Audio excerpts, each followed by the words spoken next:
Morning, everybody. Welcome to Big Tahunga. Gray but quiet day out here today. You guys may remember our friend Mark here, and it's so good to see you again, sir. Good Mark, to see you. Mark built the no style 1975 Corolla with the Lexus supercharged 1UZ engine, and that thing is still kicking, I imagine. Still kicking. You did really well at some autocrosses. I saw the car was very quick. And here he is with his new car. It's a 2015 Camaro Z28. Fortunately, unlike the one I tested on drive, air conditioning, yay, makes all the difference in the world in this car. So tell me, how did you end up on a Z28? I heard about them when they came out in 2014. You know how awesome they were. Yeah. But at $75K, they were way out of my price range. And then in November last year, I heard that they were selling for like 25 less than that. Yeah. So I started looking into them, and sure enough, GM was giving 20% off everything, including these. To clear out the inventory for the new Camaros. Yeah. So you got a screaming deal? So I couldn't get one brand new for what I wanted to pay, but I bought this one at 600 miles on it. Oh. So probably a press car. Actually, no, it was I Carfaxed it. It was registered out in Arizona, driven to Montana, and then immediately returned to Arizona. Yeah. Well, if I bought this for Montana use, I'd probably return it too. It doesn't seem appropriate. Yeah. All right, but it's completely stock, right? Completely stock. LS7, 505 horsepower, ceramic brakes.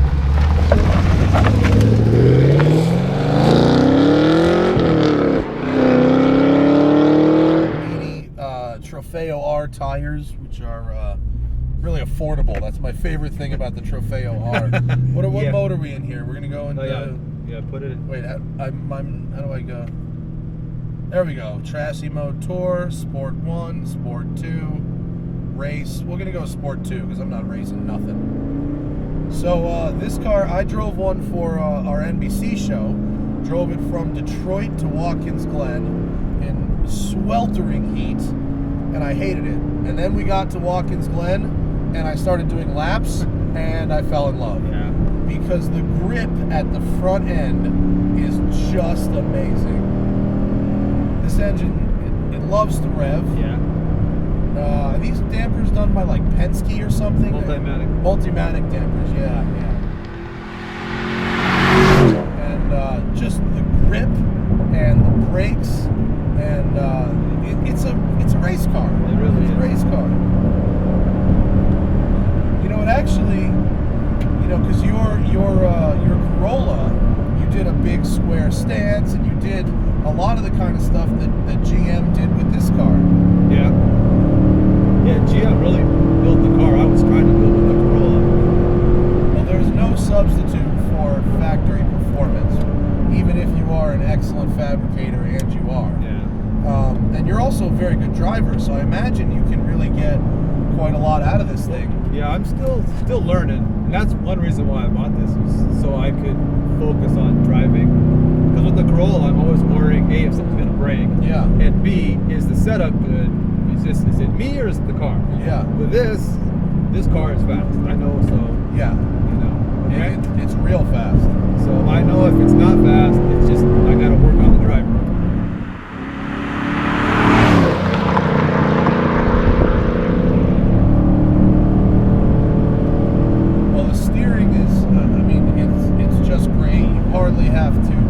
Hardly have to put any inputs at all to translate into momentum, and that's what you get.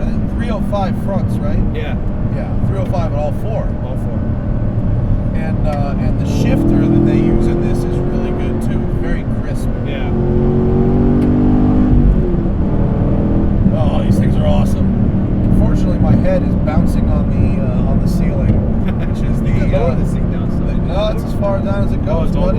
Yeah, man, that's the Achilles heel of the Camaro for tall guys. Yeah. There's just nothing you can do about it. Yeah, when I have a helmet on, I still kind of bump my head sometimes. Oh, I can't get in these with a helmet. Let's see, there's 4,000, 5,000, 5,500, 6,000. Oh, we're bouncing around quite a bit. It's not really set up for bumpy roads. Yeah, it's a little stiff. It's funny. It stays planted. It stays under control. No, you don't get axle hop, and you don't feel like you lose the contact patch. Yeah. But you definitely get banged around a bit, and on rough highways, these things can be pretty brutal. Yeah. You you also get, you know, same thing with the GT350R, and in really any car with 300 fronts, you get tram lining a little bit, where you really gotta have two hands on the wheel. Yeah. But I love GM's chassis engineer division. Their GM Performance. Yeah. Those guys are really, Al Oppenheiser and his team. They know what they're doing. They really do. Okay. And they love racing. They love racetracks. They love building cars that you can just hammer on. There's nothing fragile about one of these. It's really meant for abuse, you know? Is there anything about this car that you wished was different or that you want to change? No, not really. To me, it's pretty much perfect the way it is. It could be lighter, but except for that. It could be, but I mean, it doesn't feel like it's that heavy. No, it doesn't. And it's got so much grip and so much brake. You know, I did like 10 laps of the Glen in one of these, and I saw no brake fade at all. Yeah. I have a bit of a special place in my heart for this car because at Watkins Glen is the only time I've ever beaten Chris Harris around a racetrack. And I guarantee, I will promise you, it was the car. It was not me at all. It was fully the car. He was handicapped, but I'm still wearing that shit like a badge. You guys both drive the same car, or was he in something? No, he was in a Mustang GT. It was not fair at all. Oh, yeah, that's not fair. No, but I still, it's fine. The car is an asterisk.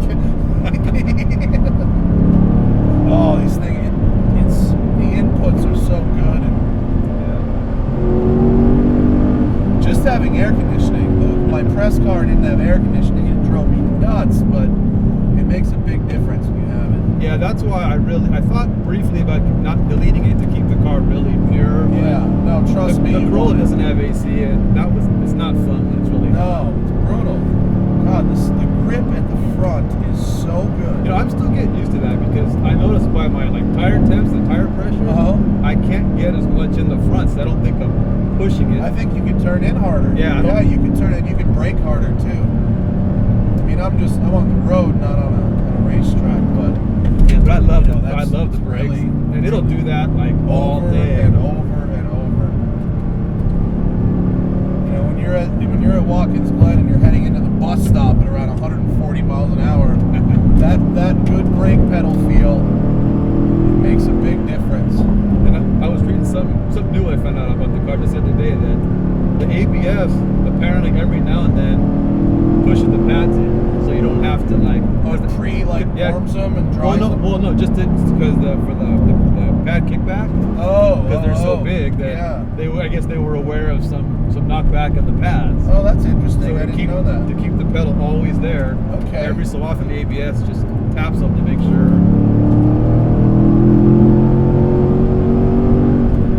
That's so awesome. This car is so good. It's gonna be, I've seen those. Have you seen the new the prototype Z28 testing the Nürburgring? Yeah. So they got to put it in the wall. Yeah. Hey, that guy had a rough day. But I mean, if they can top this. Yeah, that chassis is a better chassis, so I think. I just drove the 16 SS and it was very good. It was very good. Still definitely a Camaro. Yeah. Very good. But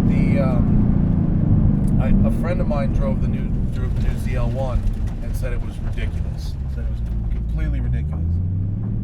Your splitter's gonna be okay here, right? Probably, yeah. I think it's fine. Avoid that rock there. That splitter is you gotta watch out for that one. Yeah. But let's go down the hill. This car is just as good as I remember it. Yep. Get into the power.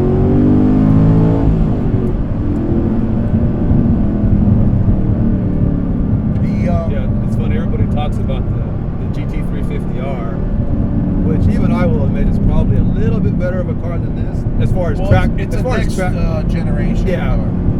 But still, it's like you can actually get one of these. Yeah, well, there's that. And both of those cars, to me, it starts to become the driver, because I don't think anybody on YouTube could drive this around the Nürburgring in 737. Very few. And I don't think any of them could do the Mustang, which is like 5 seconds faster. Yeah, if you were to go out and go to a track day with two enthusiasts, one who's got this and one who's got a Shelby, it could easily just come down to driver. Yeah. Easily. The cars they're pretty close on any given day. Yeah. I will say the Shelby's, the engine is a bit livelier, it's a bit revier. But the trade-off, of course, is center of gravity and things like that. Yeah. This engine is great. It's a really, really good engine. But it was something about that engine that being completely new, whereas this engine, we've been looking at it since 06, in the Z06. And so as a functional tool, this engine is excellent. But when they came out with that Voodoo engine, you're kind of like, oh God, that's something really next level. But they're both great. I mean, now that it's easy for someone like me to make whatever the newest thing is my favorite thing. Right. You know what I mean? So like, this was my favorite thing until I drove that, and so now that I'm back in this, and I've had so much seat time in the Shelbys, I am reappreciating this for sure, because this is a great engine. I still think for the money, I mean, for 50 grand, this is the best track car you can buy. And I think I saw some pretty low mile ones that were trading hands in pretty reasonable numbers. Yeah. I mean, if you got this thing 20% off with 600 miles on it, boy, did you do well. Because this is just a ton of car.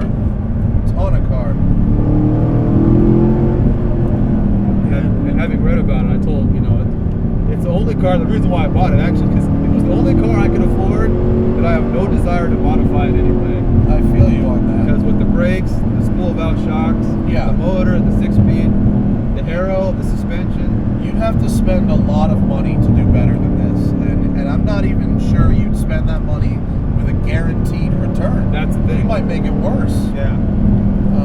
Factory development, they spend so much time between the Nürburgring and the Milford Proving Grounds, and that was my foot missing the gas pedal on that downshift, and there was a lack of rev matching. I apologize. I was going to ask you, how is it heel toe okay on this? Because actually the pedals are a little too far apart for me. Because I bought a new pedal pad kit, and the accelerator has a little wing on it. Oh really? To help heel. Oh yeah. I didn't put it on yet. Okay, it's still on kind of a little angle. But because I have a hard time, I can't reach.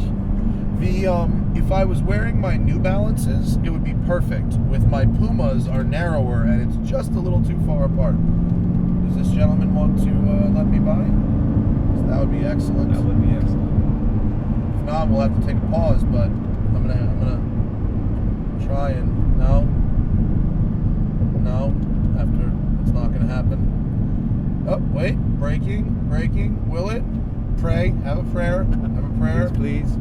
No. Okay, fine. You're not gonna let me go. We'll be right back.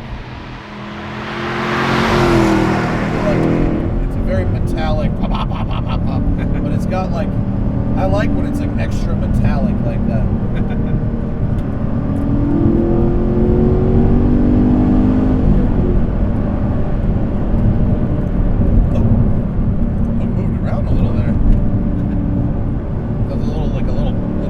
Yeah,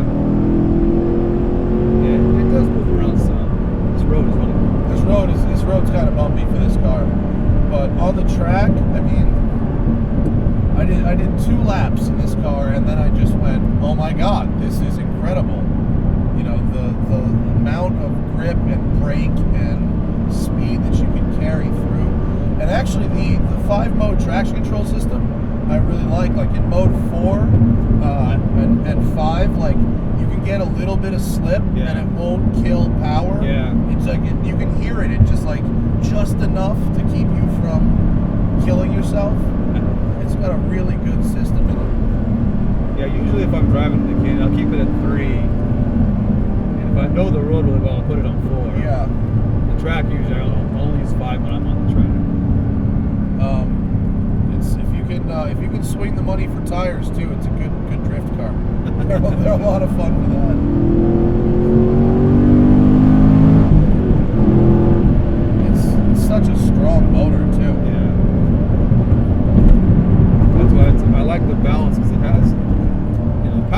but it also has the brakes to stop, Yeah. so you can drive it real deep in the corners. I did try one that was like heads cam, and that was a beast. I think it was six and change or something like that. And if I was going to modify one of these at all, the heads cam route seemed like a good way to go. It really, because it had that, you got the idle out of it too, and it really accentuated the I'm a nasty bitch angle, you know?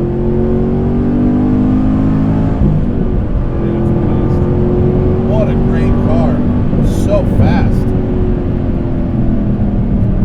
It's fast and it works with you. It doesn't fight you. You know, it asks you to be a good driver, but it doesn't ask anything that's like unreasonable.